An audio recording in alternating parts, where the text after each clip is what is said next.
Hello again, it's me again, Shahab Mohage.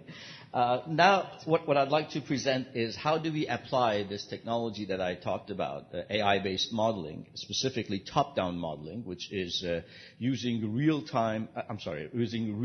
field data and not interpretations, and build a reservoir simulation model on a very, very complex set of complex reservoirs, specifically shales, and build the model, history match it, forecast it, and analyze it. So the objective is to optimize production and enhance hydrocarbon recovery from a shale formation, build and validate reservoir model. It's not very easy to build reservoir models on shale, as many of you are aware of. And both oil-producing shale and gas-producing shale. I will have an example of Bakken shale, which is an oil-producing shale, and an example of Huron shale, Lower Huron, which is a gas-producing shale. And then we want to apply this AI-based reservoir model technique, which is called top-down modeling. So I mentioned that earlier today. I'm going to just repeat it for those of you who are not here. Essentially, from a philosophical point of view, what is it that we're doing? What we're doing essentially is if we take reservoir simulation and modeling to be prediction of production, which is Q, as a function of f of x, several things such as reservoir characteristics, well completion characteristics, and operational characteristics. Then since operational characteristics and well characteristics are quite certain, and we have that information because we did it, the only uncertain part remains to be the reservoir characteristics, the geological model, and the fluid characteristics. Therefore, in order to, usually in conventional reservoir simulation model, we assume that f of x, which is the combination of functional relationships between these reservoir characteristics and the production that we see on the surface, we assume that to be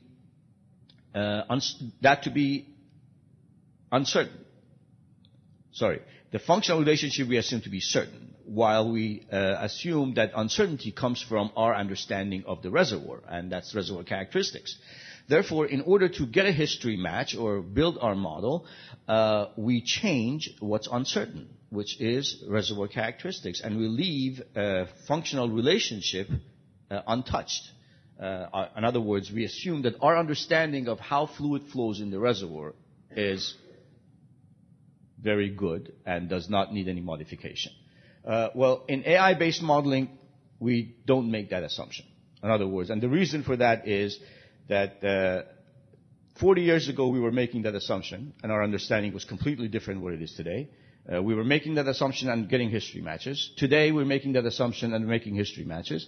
And 40 years from now we will still be making that assumption and doing history matches, where our understanding of the fluid flow through porous media is going to completely change, and we're going to understand a lot more. So we beg to differ that even that should be treated as uncertain. And in AI-based reservoir modeling, we do not make that assumption of certainty on functional relationship. And essentially we allow that to be modified as well as the reservoir characteristics. So philosophically speaking, that is the difference between these two general approaches. So if you can stomach that, then I think we should be in good shape and agree with each other. The rest becomes the details of how actually go by and doing it. So the TDM or top-down modeling, how does it work? Well, what we do, we collect and QC our historical data. That's production and injection history data if you have. We take well logs, we take core analysis, we take well tests, we take seismic data. In some of the work we're doing right now with in Marcellus Shale, we'll take microseismic data. Anything that you actually have measured and does not include human interpretation and bias.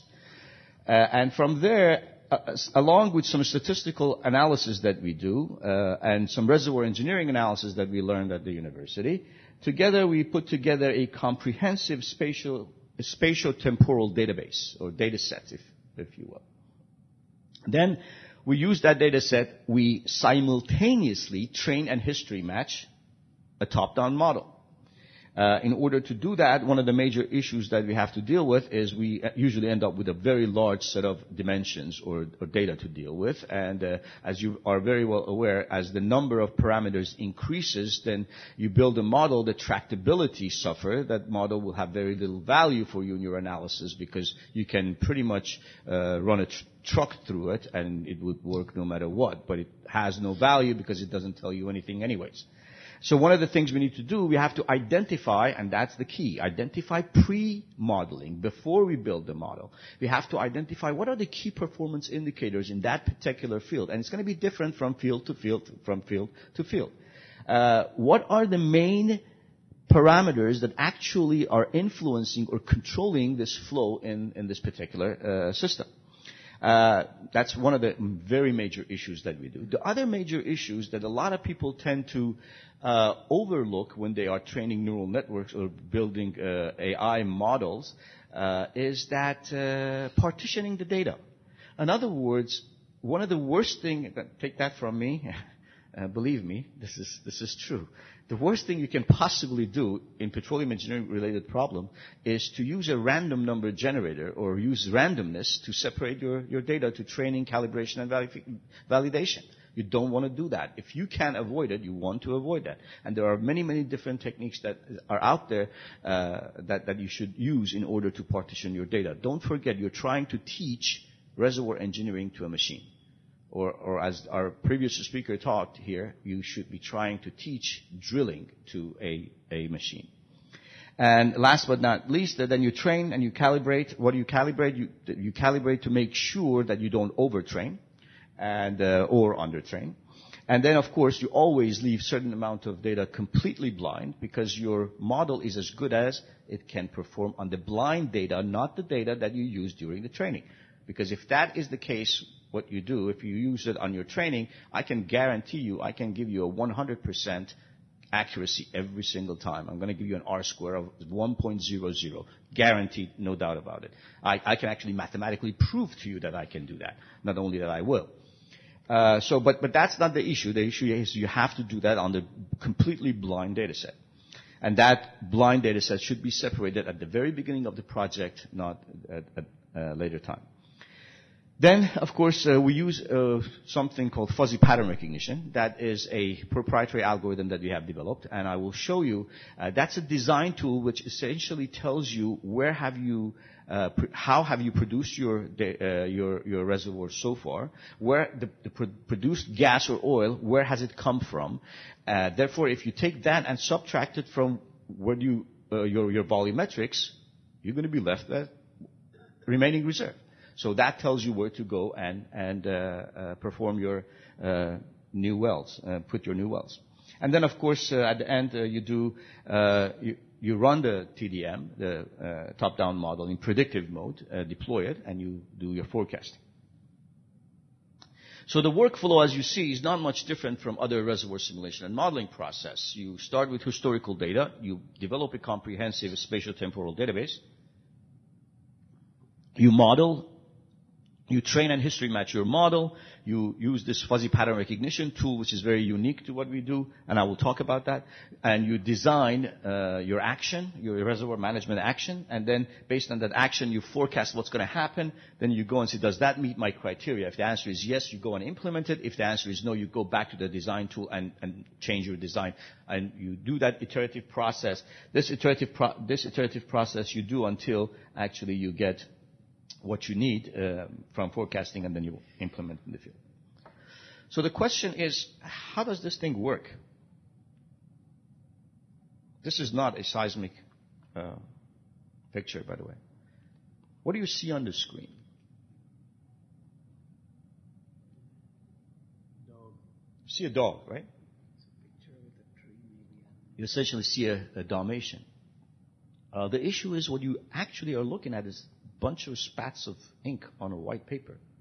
Nevertheless, you as human being, your brain is such a fantastic, sophisticated pattern recognition machine. It can take this nonsense and make something out of it. So the objective is that the technology we're using is we essentially recognize patterns. So we take the data that at the beginning, because of its enormous size and enormous dimensionality, looks very much to a computer like this, and we teach it to learn from this. So what do we do? How do we do? Remember I said we do fuzzy pattern recognition. What does that mean? Well, remember that dog? If I take I take several different parameters. For example, let's say I take the first year of production, and I plot that versus latitude or longitude. Here, this is north-south, therefore this is latitude, right?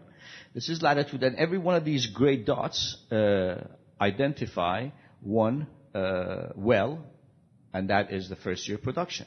If I plot that in a Cartesian, I get these gray dots. And from that gray dots, you can't get any information, essentially. It's a blob of a lot of no trend there. But when you use fuzzy pattern recognition, the dog comes out of that thing, and that's that magenta curve. That magenta curve, as an engineer, I can explain. I can explain that in north part of the field, I have not drained the well in the first year of production, but most of my production has come from the north part of the field, and as I go to the south, it diminishes. I can do the same thing in east-west for the exact same data when I plot it versus longitude.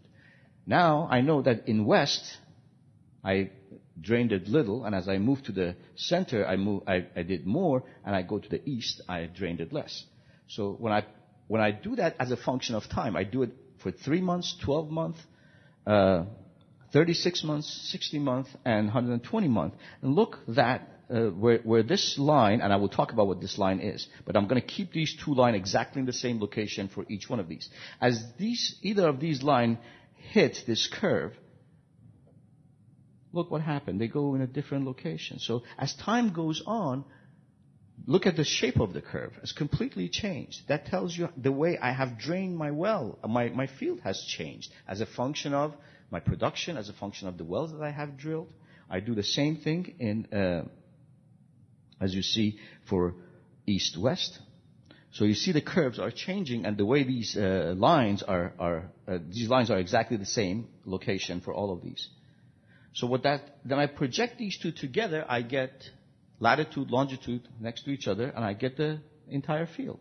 Latitude, longitude, and these are the wells. And what you see here is essentially the first 3 months. And you have latitude, you have the first 3 months versus longitude, and you have actual data, and then you have our fuzzy pattern recognition, our fuzzy pattern data, and then you, what you do then, these lines here, they're partition lines. They separate what any well above this, we call the good well. Any well below blue, we call the poor well. Anything in the middle, we call the average well. And when good quality reservoir meets good quality reservoir, right, this is how these partitioning coming in. When good quality reservoir meets good quality reservoir in both directions, I have RRQI1, or Relative Reservoir Quality Index 1. That is the best part of my reservoir. That is where most of my fluid has come from, my sweet spots, right? Then here, then here, then here, and these are essentially the worst part of my reservoir. So if you want to drill, you got to see where you have fluid left and where you have most production and permeability in your reservoir. And how do I know am I correct? Because when I take the average value of the productivity index, or I'm sorry, the production indicator for each one of these 1, 2, 3, 4 that I told you, RRQI, I've got to get this tornado chart. Means 1 should be bigger than 2, should be bigger than 3, then 4, and so forth. And that is the statistics that I get. So this tool essentially put everything in perspective for me. It tells me where I have hydrocarbon left, and if I want to put my next well, where should I actually put it? This is 1, 2, 3, 4, and 5. Now, if this is a large well, what I can do, I can actually repeat this process like a satellite image that zooms in. I can go back and perform the whole thing on that and actually get a better look at what happens in a smaller partition. And I can do that at every partition and try to get as much. That becomes then a statistic, how many wells that I have that it could be valid or not. And it shows me where really my hydrocarbon is left. And if I want to, again, then you go to the probability. If I want to put my next well, where can I put it to increase my probability of success?